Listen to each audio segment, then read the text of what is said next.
महाराष्ट्राच्या राजकारणातील सर्वात वजनदार आणि नेहमी चर्चेत असणाऱ्या पवार कुटुंबातून सध्या एक अतिशय आनंदाची बातमी समोर आली आहे। खासदार सुप्रिया सुळे यांच्या कन्या रेवती सुळे यांच्या शाही विवाह सोहळ्यानंतर आता पवार कुटुंबात पुन्हा एकदा सनई चौघडे वाजणार आहेत। होय, तुम्ही अगदी बरोबर ऐकलत, पवार कुटुंबात पुन्हा एकदा लगीनघाई सुरू झाली आहे। नमस्कार, मी काजल, राष्ट्रभूमीमध्ये तुमचं मनपूर्वक स्वागत। तर मित्रांनो, मिळालेल्या माहितीनुसार राष्ट्रवादी काँग्रेसचे युवा नेते पार्थ पवार लवकरच विवाह बंधनात अडकणार आहेत। पार्थ पवार आणि त्यांच्या जवळच्या मैत्रीण कायनात धार यांचा साखरपुडा येत्या 29 जुलै रोजी पुण्यात अतिशय थाटामाटात पार पडणार आहे। रेवती सुळे यांच्या लग्नात पार्थ पवार आणि कायनात धार यांनी सुनेत्रा पवार यांच्या सोबत ग्रँड एंट्री घेतली होती। तेव्हापासूनच या चर्चांना उधाण आलं होतं आणि आता या बातमीवर शिक्कामोर्तब झाला आहे। आता सर्वांना उत्सुकता लागली आहे की पवार कुटुंबाची ही नवी सूनबाई नक्की आहे तरी कोण?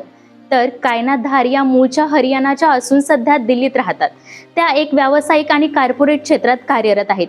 गेल्या काही काळापासून त्या पार्थ पवार यांच्या सोबत अनेक सार्वजनिक आणि कौटुंबिक कार्यक्रमांमध्ये दिसून आल्या आहेत।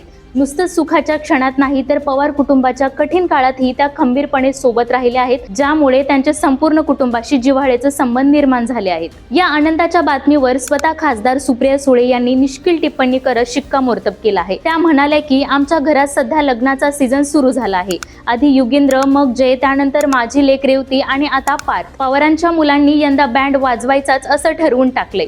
एवढंच नाही तर सुप्रिया सुळेंनी कुटुंबात अजून एक गोड बातमी आहे जी लवकरच कळेल असा सस्पेन्स ठेवून नेटकर यांची उत्सुकता आणखीच वाढवली आहे। गेल्या काही महिन्यात पवार कुटुंबात लागोपाठ होणाऱ्या या शुभ कार्यामुळे संपूर्ण बारामती आणि राजकीय वर्तुळात आनंदाचं वातावरण आहे। तर मित्रांनो, पार्थ पवार आणि कायनात धार यांच्या या जोडीबद्दल तुम्हाला काय वाटतं आणि सुप्रिया सुळेंनी संकेत दिलेली ती आगामी दुसरी गोड बातमी काय असेल? आम्हाला कमेंट करून नक्की सांगा आणि व्हिडिओला लाईक करा, शेअर करा आणि अशाच नवनवीन माहितीसाठी आपल्या चॅनेलला सबस्क्राईब करायला विसरू नका।